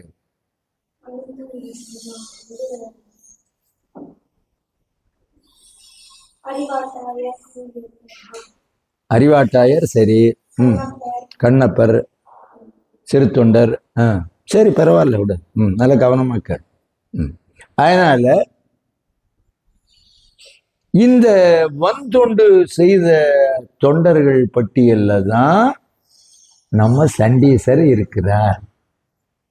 அப்பா, இப்பதான் சண்டீசர் செய்த தொண்டு என்ன? சிவதன்மம் திறங்கொண்ட அடியார் மேல் தீவினை நோய் வாராமே அறங்கொண்டு சிவதன்மம் உரைத்த பிரான். அந்த சிவதன்மம் திருமூலர் சொல்லிய சிவதன்மம், நம்ம ஞானசம்பந்த பிள்ளையார் சொன்ன சிவதன்மம், இங்க சாத்திர ஆசிரியர் சொல்கிற சிவதன்மம், அது எப்படிங்கிற விளக்கம் நமக்கு சாத்திரத்திலே விளக்கப்பட்டிருக்கு. இது தெரிஞ்சுதான் சண்டீசர். அதனால சண்டீச பெருமான் செய்த தொண்டு வந்தொண்டு, அதைத்தான் சொல்றாரு. அவர் அப்படி செய்த தொண்டினுடைய விளக்கத்தை நமக்கு சுந்தரமூர்த்தி சுவாமிகள் எப்படி சொல்றாரு? அம்மையான் அடிசண்டி பெருமானுக்கு அடியேன். நம்ம திருத்தொண்டர் திருவந்தாதியில நம்பிகள் அடுத்து அப்படி சொல்றாரு. அப்புறம் நம்ம பெரிய புராணத்தில் சொல்றாங்க. இவர்களெல்லாம் சொல்வதற்கு யாருக்கு? நல்லா கொஞ்சம் இந்த இடத்துலதான் கவனமா கேட்கணும். சுந்தரமூர்த்தி சுவாமிகளுக்கும் பின்னால நம்பியாண்டார் நம்பிகள் சொல்றாரு. நம்பியாண்டார் நம்பிகளுக்கு பிறகு சேக்கிழார் பெருமான் சொல்றாரு. அப்ப சுந்தரமூர்த்தி சுவாமிகளுக்கு முன்னால யாராவது சொன்னாங்களா? அப்பர் சாமி சொல்றாரு. அப்பர் சாமியோட காலத்துல சமகாலத்தவர வாழ்ந்த ஞானசம்பந்த பெருமான் சொல்றாரு. இவர்கள் மட்டும்தானா? இவர்கள் மட்டும்தான் சொன்னாங்களா? இன்னொருத்தர் சொல்லியிருக்காரு. இவங்களுக்கெல்லாம் காலத்தால மிக தொன்மையான ஒருத்தர் சொன்னார். அவர் சொன்னதுனாலதான் ஞானசம்பந்த பெருமானும் நாவுக்கரசரும் சண்டீசரை சொன்னார்கள். அதற்கு பிறகு சுந்தரம் சுவாமிகள் மேலும் திருத்தொண்டர் திருவந்தாதியில சொல்ல, திருத்தொண்டர் தொகையில சொல்ல, அப்புறம் திருத்தொண்டர் திருவந்தாதியில அடுத்தபடியா, அதுக்கு அடுத்தபடியா திருத்தொண்டர் புராணத்துல மேலும் விரிவாக இவருடைய வரலாறு பேசப்பெறுகிறது. அப்படிங்கிற செய்தியை இதை நம்ம கருத்துல வைத்துக் கொள்ள வேண்டும். இப்ப பெரிய புராணத்திற்குள்ளே அதுதான், அதற்கு முன்ன சொன்னவர் அதை பத்தி சொல்றதுக்கு முன்ன இந்த சண்டீசர் வரலாற்றை தொடங்குகிற பொழுது அவர் எந்த ஊர்னு சொல்லணும், எந்த நாடு, எந்த ஊர்னு சொல்லணும். அது சேக்கிழார் பெருமான் வழக்கமா அந்த மரபுபடி சொல்லுவார். சேக்கிழார் பெருமானுக்கு காலத்தால் முந்தைய புராணங்கள் பட்டியல்ல மகாஸ்காந்தம் என்று சொல்கிற சிவரகசிய காண்டம் கந்தபுராணம். இந்த கந்தபுராணத்துல வருகிற வரலாற்றிலே முருகப்பெருமான் சூரனை சம்ஹாரம் செய்வதற்காக கந்தமாதன பர்வதத்திலே இருந்து திருக்கையிலையிலே இருந்து புறப்பட்டு பல தலங்களை எல்லாம் கடந்து வந்து ஒரு இடத்துல தங்குறார். அவருக்கு சேயின்னு பேர். முருகனுக்கு என்ன பேரு? தொல்காப்பியத்துல தொல்காப்பியர் அப்படித்தான் சொல்றாரு, சேயோன்மேய மைவரை உலகமும். குறிஞ்சின்னா என்ன? மலையும் மலையும் மலை சார்ந்த இடம் இல்லையா? அப்ப குறிஞ்சி நிலத்திற்குரிய இறைவனாக முருகப்பெருமானை சேய் என்று சொல்லுவது மரபு. அது தொல்காப்பியம் சேயோன்மேய மைவரை உலகமும் என்று சொன்னார்.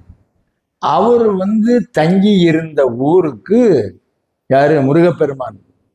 எப்ப? கதிர்காமம், அதாவது ஏமகூடம் என்கிற பகுதியை அடையணும். சூரபன்மனுடைய நகரை சார்ந்து வீரமகேந்திரபுரியை தகர்த்து சூரனை வென்று வாகை சூடி திரும்பணும். அதற்காக தான் வந்திருக்கிறாரு. இந்த செய்தி நமக்கு கந்தபுராணத்தை பற்றிய செய்திகள் நம்ம திருமுறையில உதாரணத்துக்கு சொல்லணும்னா, சமர சூரபன் மார்பை தடிந்த வேல் குமரன், கந்தபுராணம். அப்ப இவர் தங்குற ஊருக்கு பேரு சேய்ஞலூர்னு பேரு. சேய்ஞலூர் அப்படின்னு பேர். கந்தபுராணத்துல இடம்பெற்ற அற்புதமான சிவத்தலம் திருச்சேய்ஞலூர் என்று சொல்லுகிற நம்ம தேவார பாடல் பெற்ற தலம். திருஞான சம்பந்த பெருமான் பதிகம் பாடியிருக்கார். ஐயா கூட போய் தரிசனம் பண்ணியிருப்பீங்க. அப்படியா? எல்லாம் கும்பகோணம் பக்கத்துல தான் இருக்கு. திருச்சேய்ஞலூர்